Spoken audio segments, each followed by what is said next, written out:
Welcome back to the deep dive. Today we have something, well, something really different for you. The source material you sent in presents two mysteries that, on the surface, could not be further apart. Not at all. I mean, on one hand, you have a physical enigma, a submerged structure in the Caribbean that has people whispering about lost continents. And on the other, a completely different kind of puzzle.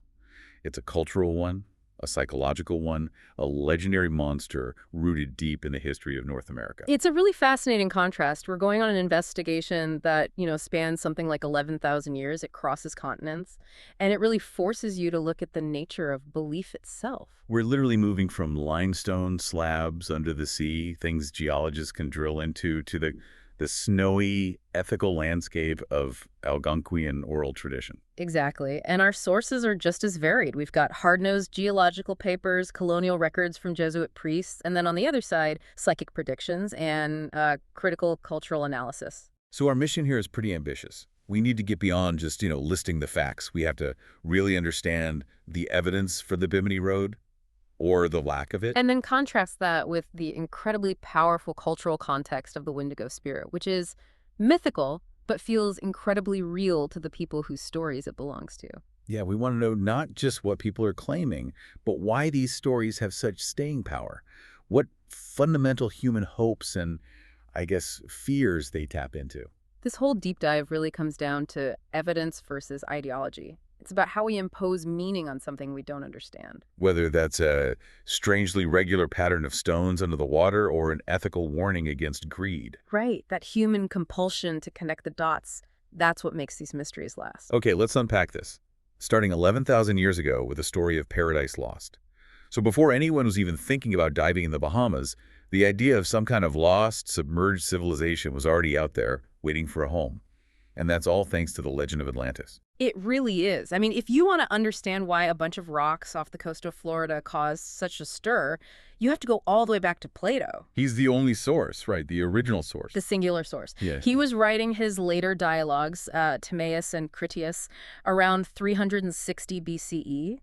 And what's so important is how he framed it. He didn't say, hey, I made up this cool story. No, he presented it as history. Exactly. He claimed it was an historical account that was passed down to him through his ancestor Solon, who apparently got the story from ancient Egyptian priests. So right away, it has this weight of ancient authority. And the picture he paints of Atlantis is key to this whole thing. It wasn't just some island. It was this magnificent, powerful, technologically advanced civilization. Yes. Superpowered. An ideal state, politically perfect in his view. But he was using it as a device, a narrative tool. To make a point about his own city, Athens. Right. He said Atlantis was destroyed because its government got greedy, tried for world domination, but failed to invade Athens.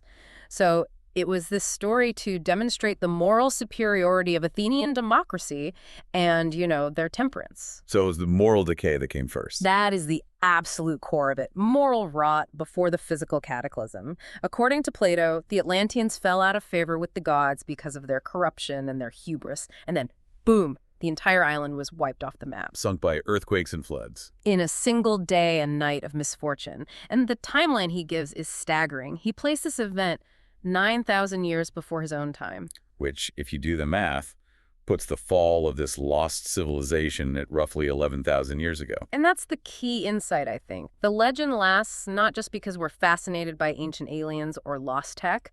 It speaks to this deep fear we have about our own advanced societies collapsing from moral decay. It's a cautionary tale about greed. Precisely. An ethical warning that has somehow survived for millennia. And it doesn't really matter if you think Plato made it all up for philosophy or if you believe it was real. The fascination is with the loss of an ideal. It gives us a benchmark for perfect failure. Okay, so let's fast forward, 11,400 years or so, and that ancient obsession finally finds a physical anchor. The Bimini Road discovery.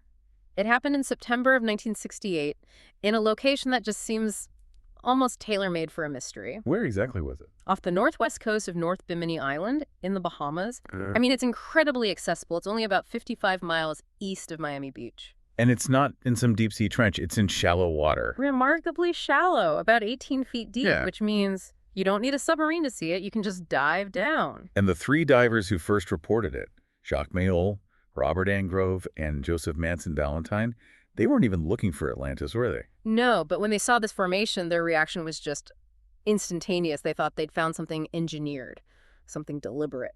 Their first impression was that it had to be man-made. Absolutely.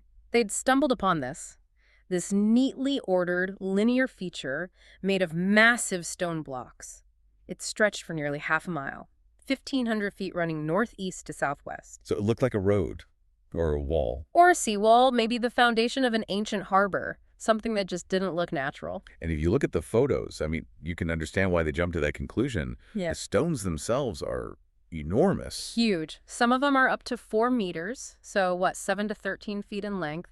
And they're not perfectly square, but they're vaguely, consistently rectangular. They're laid out in such a distinct pattern that it really does look like a paved road or maybe giant cobblestones. And that regularity is the heart of the mystery. It isn't random, it's organized. And it's not just the one road, there are at least 2 other shorter features running parallel to the main one. Which just reinforces that idea of a plan of architecture. Right. It looks like it was designed. So if it looks so much like pavement, the geological explanation for it must be pretty convincing to counter that first impression.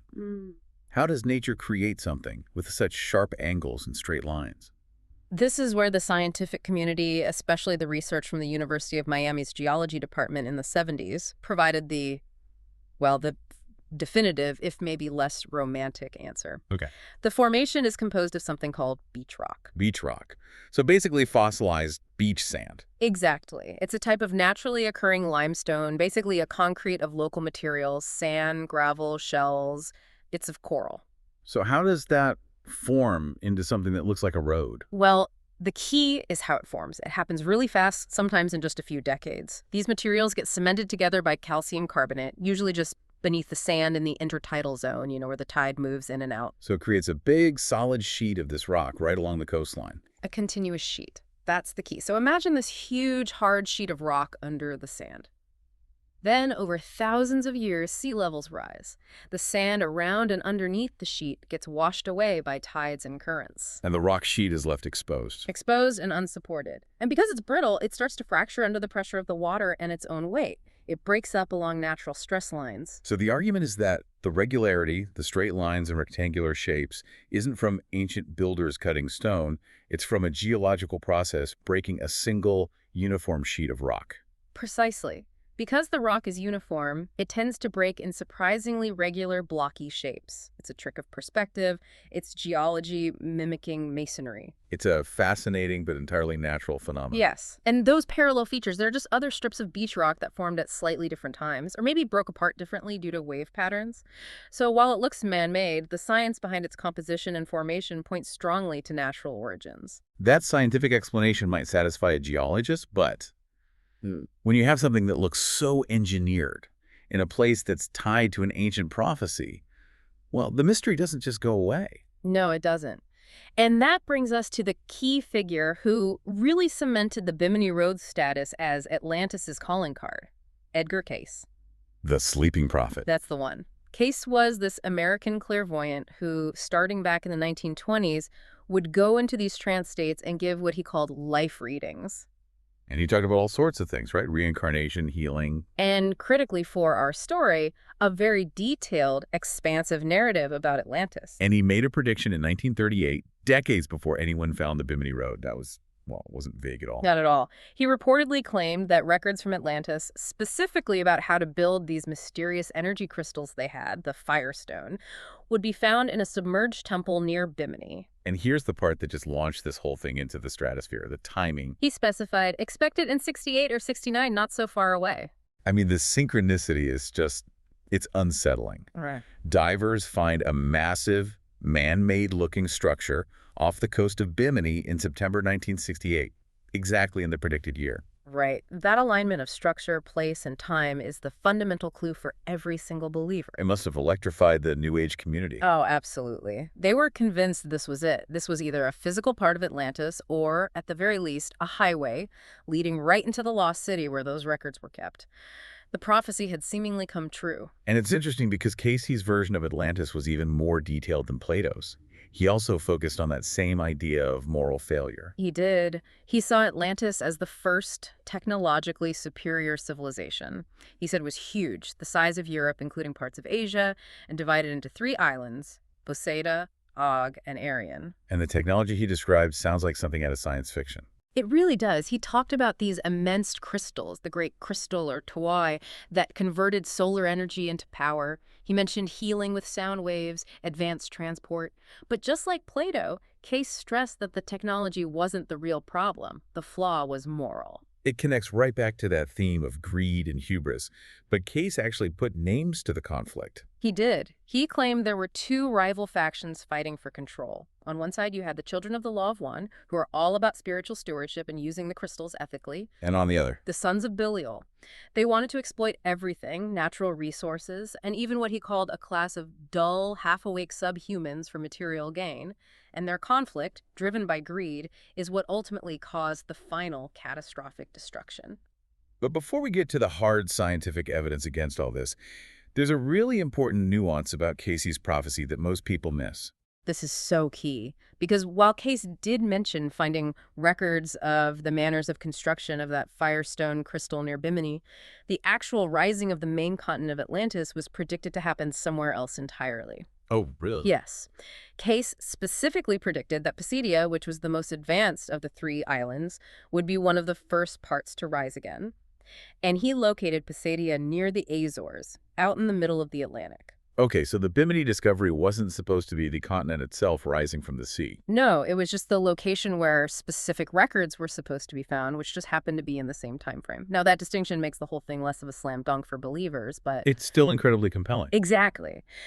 The Bimini Road was powerful because it was a physical thing, and the timing was perfect. Regardless of the fine print in the original prophecy, the belief system needed it to be proof. Okay, so let's get into that skeptical dive. What did researchers like Eugene Shin from the University of Miami find that just flat out contradicted the Atlantis theory? The scientific case against it is really twofold. It comes down to dating and composition. Right. First, the dating. They took organic material bits of shell and coral embedded in the rock and used radiocarbon dating. The results showed the rock formed relatively recently. How recently? About 2,800 to 4,000 years ago. And geologically speaking, it was probably exposed by erosion only about 2,000 years ago. Wait, 4,000 years old, maximum. Plato's timeline for Atlantis sinking was 11,000 years ago. That's a 7,000-year gap. The ages do not align. Not even close. If Atlantis sank 11,000 years ago, a structure that's only 4,000 years old cannot be Atlantean. It's impossible. Okay, so the dating is a huge problem. What about the composition? Shin's teams did more than just look at the surface. They drilled core samples, going down 6 feet into the material. And what did the core show? They proved it was beach rock through and through, continuous with the natural geology below it. And more importantly, they found no artifacts. No bits of metal tools, no mortar between the stones, no cut marks, and definitely no wheel ruts. If it was a road or a harbor, you'd expect to find some evidence of it being used or built. Some sign of intentional construction. And there was nothing. Their conclusion was pretty blunt. The stones were fractured in a naturally repeating pattern by the sea, not laid by human hands. And of course, the location itself. Plato said Atlantis was in the Atlantic Ocean, near the Strait of Gibraltar, not in the Bahamas. Exactly. Which leads skeptics to argue that the whole search is flawed from the start because Plato's city was never real. It was a political fiction, a metaphor. A view shared by scholars like Zainab El-Sada. Right. She argues Atlantis was an invented ideal, exaggerated to make a point about political decay. If that's true, searching for a physical location is kind of missing the entire point. And yet, the anomaly of the road persists, and it attracts all sorts of theories, even ones that don't involve Atlantis. Oh, for sure. The natural beach rock formation is the accepted scientific consensus. But outside of that, you get some interesting ideas. Some have suggested that even if it's natural, ancient people might have used it. Like a natural foundation for a harbor or a breakwater? Exactly. Leveraging its natural linearity. Yeah. But again, with no artifacts or cut stones, it's just speculation. And then you get into the more spectacular theories. Yeah. Gavin Menzies had one, right? He did. Menzies, who is known for his controversial theories about pre-Columbian exploration, suggested the Bimini Road was an emergency dry dock. A dry dock? For who? For an imperial Chinese fleet in the early 1400s. His theory is that sea levels were a couple of meters lower then, and the structure could have been used to haul ships out for repair. That's a wild idea. It suggests Chinese explorers were off the coast of Florida long before Columbus. It's a huge claim, Yeah. but like a lot of these theories, it faces a big problem, a total lack of specific evidence. No Chinese artifacts, no engineering that looks like their typical dry docks, and then, of course, you get the truly fringe theories. Extraterrestrials. Advanced ancient civilizations, alien landing strips, energy conduits, you name it. It's fascinating how belief can just overpower evidence when it encounters an anomaly like this. Yeah. The story you shared from Shin's research trip is the perfect example. It's a remarkable anecdote. So Shin shows up at the site in mid-70s, and he's surrounded by all these boaters who are swimming completely naked around the formation. Naked. Why? Well, one of them swims over and asks him if he can feel the strong force field or the aura coming from the stones. When Shin asks about the nudity, he's told that some New Age writer had claimed you had to be naked to fully absorb the mystical Atlantean energy. That's incredible. It shows that for true believers, this isn't just geology, it's a spiritual pilgrimage. The belief system is so strong it dictates your behavior and completely overrides the science. The Bimini Road remains this intriguing mystery precisely because you have this physical regularity, this pattern, in a place tied to a specific, uncanny prophecy. The conflict between the geology and the prophecy is what keeps it alive. It's a mystery that's already been solved, but the solution is just less exciting than the legend it replaced. Much less exciting. So we need to pull ourselves out of the warm waters of the Bahamas and completely shift gears.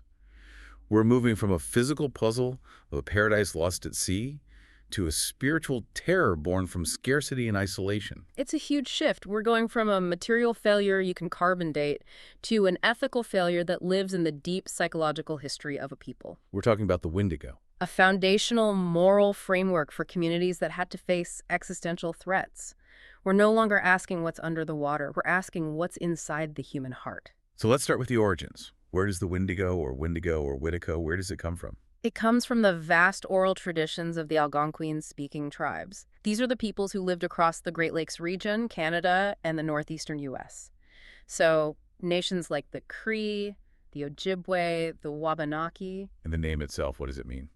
The word Whitico translates roughly to evil spirit that devours men. And when did this story, this legend, first cross over into European records? The earliest known written account we have is from the 1661 Jesuit Relations.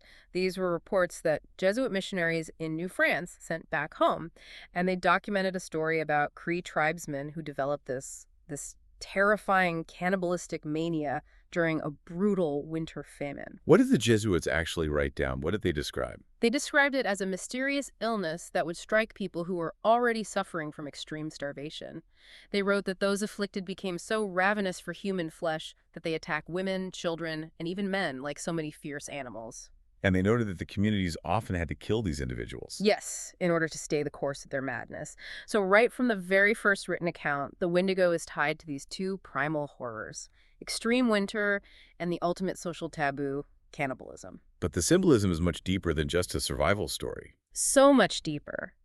The Windigo is the living, terrifying embodiment of insatiable greed, of extreme selfishness and spiritual corruption. It serves as this profound moral warning to Algonquian communities against shifting from cooperation and sharing to destructive individuality and gluttony. So becoming a Windigo isn't a random monster transformation. It's an ethical punishment. It is the ultimate ethical collapse. A person becomes a Windigo as punishment for a dishonorable act. Most often, it's resorting to cannibalism during a famine. But it could also be from a shaman's curse, or even just from dreaming about the spirit. The transformation is that final shift from being a balanced human being to a selfish, ravenous creature whose heart is frozen to the needs of others. Okay, let's talk about what it actually looks like, because popular culture has really distorted this figure into something else entirely. It really has. The traditional description is so terrifying because it stays hauntingly human, but it's twisted by deprivation. The Windigo is described as emaciated, gaunt, and shockingly tall, sometimes up to 15 feet. And the skin is pale, corpse-like. stretched tight over the bones. It has bloody, chewed lips and gnawed-off fingers. Why the chewed lips and fingers? Because its hunger is so immense, so truly insatiable, that it's always starving. It's forced to try and eat its own body to satisfy this impossible craving for human flesh. That image of self-cannibalism is such a powerful symbol of self-eating, destructive greed. And there's one critical detail that really defines its spiritual state. The heart encased in ice. This is crucial. Traditionally, a Windigo has a heart of ice that has to be melted, usually with fire or hot animal fat, to either cure the person or kill the monster. That ice heart symbolizes the freezing of all compassion. The absolute lack of feeling for others. It's the ultimate victory of cold selfishness over the warmth of community. And importantly, it still resembles the human it once was, just a monstrously distorted version. But if you watch a horror movie, you see something totally different. You see antlers, fur, a kind of Yeti-like creature. The sources mention Sean Smallman, noting that antlers were never part of the traditional stories. Never. That Western version is a product of cultural appropriation and lazy genre tropes. Western authors stripped the spirit of its moral function, which is to enforce community cooperation, and they just plug it into the familiar world of werewolf myths or generic fear of the wilderness horror. It just becomes another monster. A simple monster in a horror movie, completely disconnected from its original ethical purpose. So from the native perspective, what does the spirit truly represent beyond just a warning against starvation? It represents the collective pain of the past, that memory of devastating scarcity, and it functions to reinforce core community values: self-balance, humility, the importance of family. When you're isolated and facing famine, the Windigo is the voice of temptation whispering in your ear, urging you toward a selfishness that will guarantee your spiritual death, even if your body survives for a little while longer. Which makes it deeply ironic that this spirit, which warns against selfish, harmful appetites, is constantly being appropriated by Western authors for, well, for capitalistic gain. The irony is profound. It's cultural theft driven by the very greed the spirit condemns. The spirit loses its primary function as a guide for psychological repair and becomes a commodity. A commodity that invokes fear of the wilderness and stereotypical images of savage peoples, all for marketable gain. The Bimini Road might be grounded in prophecy, but the Windigo legend has the chilling weight of actual, real-life historical accounts, and none more so than the infamous case of Swift Runner. Swift Runner. He was a Cree trapper and hunter in what is now Alberta, Canada, and notably, he was a former guide for the Northwest Mounted Police. So he was literate, somewhat assimilated, and respected. Until the winter of 1878-79. A desperate winter. He took his entire family, his wife, his 6 children, his mother, and his brother, deep into the forest to hunt for the season. And in the spring, he came back alone. Completely alone. His story was that his entire family had starved to death during the unusually severe winter. But his own appearance gave him away almost immediately. Immediately. Unlike someone who had just barely survived a winter of starvation, Swift Runner looked healthy. He looked well-fed. And that raised immediate alarms. So investigators went to his campsite. They did, and the scene they found confirmed their worst fears. Human bones were scattered all around the camp, and they showed clear signs of being systematically butchered and cooked. Horrifying. But the detail that really separates this from a tragic case of survival cannibalism, it was the motive. That is the defining point of this entire case. Swift Runner confessed to serial murder and cannibalism. But the smoking gun was his admission that he killed his youngest son after spring had already arrived. After spring. So game and other food sources should have been accessible again. Exactly. And not only that, his winter camp was only about 25 miles from a major Hudson's Bay Company post where there were food stores. He wasn't completely cut off. So killing his son after the winter broke, that rules out pure survival. It turns it into something predatory, preferential. Preferential cannibalism, consuming human flesh when other food or rescue was potentially available. But Swift Runner's defense was anchored entirely in that cultural narrative. He insisted he wasn't a murderer. He claimed he was possessed by the spirit of the Windigo. He was tried, convicted, and hanged in 1879. And his case became the foundation for a very controversial medical diagnosis. Yes, Windigo psychosis. It was established in early psychiatric literature as a so-called culture-bound syndrome, specific to the Algonquian peoples. What were the supposed symptoms? Intense depression, paranoia, insomnia, and this growing, persistent belief that one must consume human flesh, with the urges continuing even when other food was available. It was seen as a cultural interpretation of a severe mental breakdown. But that idea of preferential cannibalism, doesn't that suggest a calculated selfish choice rather than a genuine psychosis? That is the absolute center of the debate that still rages in anthropology and psychiatry today. Modern psychiatry no longer recognizes Windigo psychosis as a formal disorder, but the historical question remains. Was Swift Runner genuinely mentally ill? Was he spiritually possessed? Or was he just using the Windigo story as a powerful, socially understandable excuse to justify horrific acts of murder and greed? Exactly. His case perfectly mirrors the traditional lore. He crossed the line, his heart was figuratively turned to ice, and he completed the transformation from man to selfish monster. And this conflict led to two competing scholarly theories about what the Windigo complex really is. Right, you can basically break it down into the materialism versus ideology debate. Let's start with the functionalist or materialist theory, which is often associated with a scholar named Lou Morano. So the materialists are basically arguing that Windigo psychosis wasn't real, and the whole story was just a cultural excuse to get rid of people who were a burden on the community. That's a very good summary. Morano argued that these Windigo psychotics never actually existed as mentally ill patients.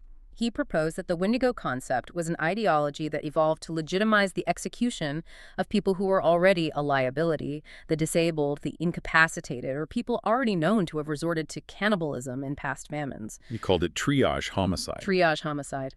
Using the Windigo story to focus the group's anxiety and execute individuals who were already seen as socially expendable during times of extreme scarcity. In this view, the monster didn't cause the killing.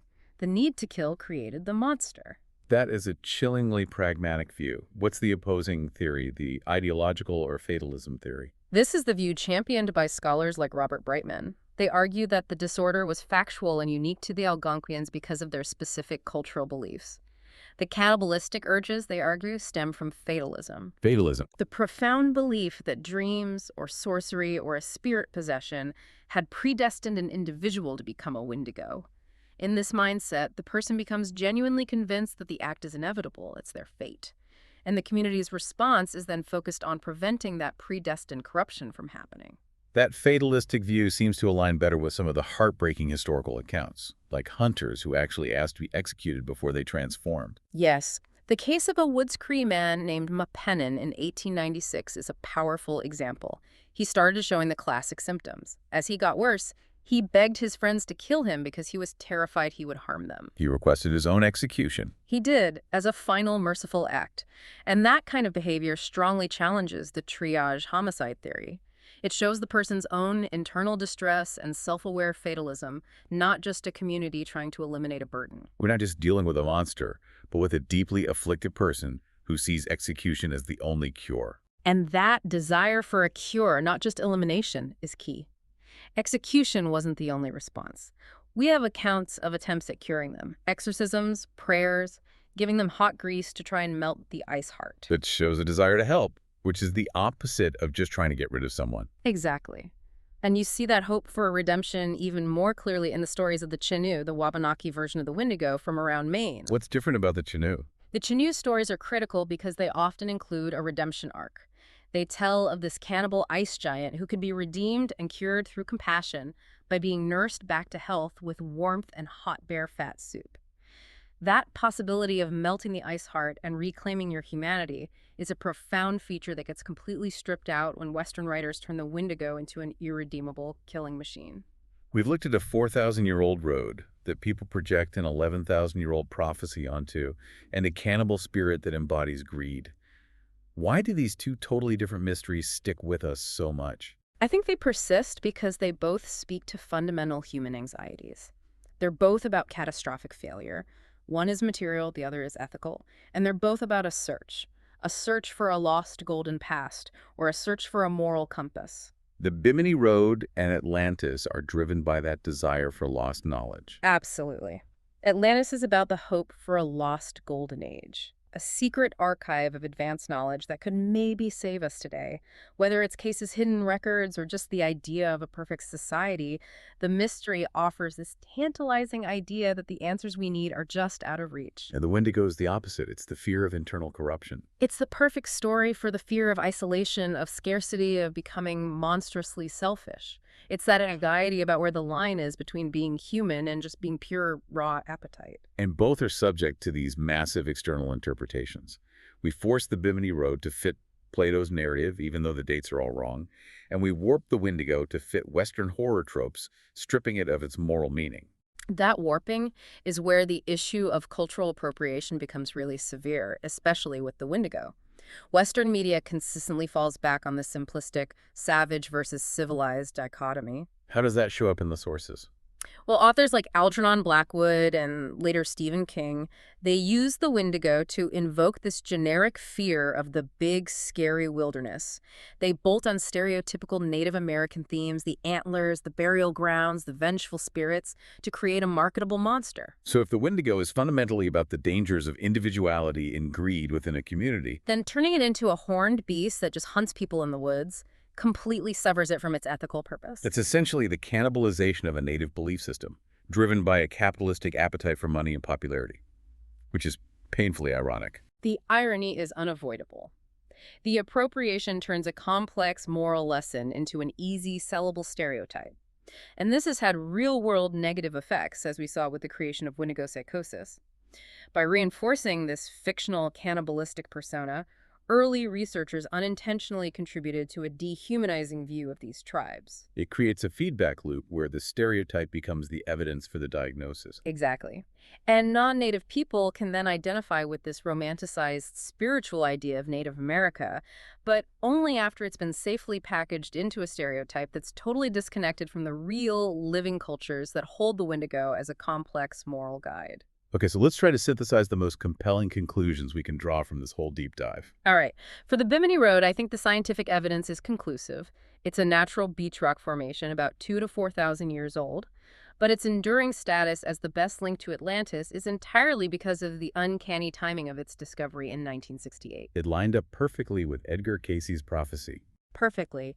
And the insight there is about how our minds will prioritize a compelling prophecy over geology, especially when faced with an illusion of perfect geometry. And for the Windigo. The Windigo is fundamentally a moral and cultural warning against selfishness, rooted in Algonquian ideas of dreaming and predestination. Its reality is psychological and ethical. The historical cases, like Swift Runner, aren't proof of a physical monster. They're confirmation that this fatalistic cultural framework could tragically and fatally influence a person's behavior, reinforcing the community's moral structure through fear. This has been a really fascinating journey. We went from the bottom of the Caribbean Sea, where geology creates this perfect illusion of an ancient road, to the depths of the human psyche in the subarctic, where fear and fatalism create a very real monster. I think the complexity of both of these proves that the mysteries that last the longest are the ones we bring to the evidence ourselves. We're always searching for either the perfect paradise we lost or the perfect explanation for the corruption we fear within ourselves. Here's where it gets really interesting. If the Windigo spirit is ultimately a warning against greed and insatiable appetite, it's worth thinking about what its modern form might be. Today, some indigenous communities associate the monster not just with winter famine, but with the excesses of capitalism and colonialism, with the unchecked, rapacious appetite for land, for resources, for profit that destroys communities and ignores all moral limits. And that raises a really important question for all of us. In a world dominated by insatiable appetites, has the spirit of the Windigo simply changed its clothes, and are we now living in the time of its greatest manifestation?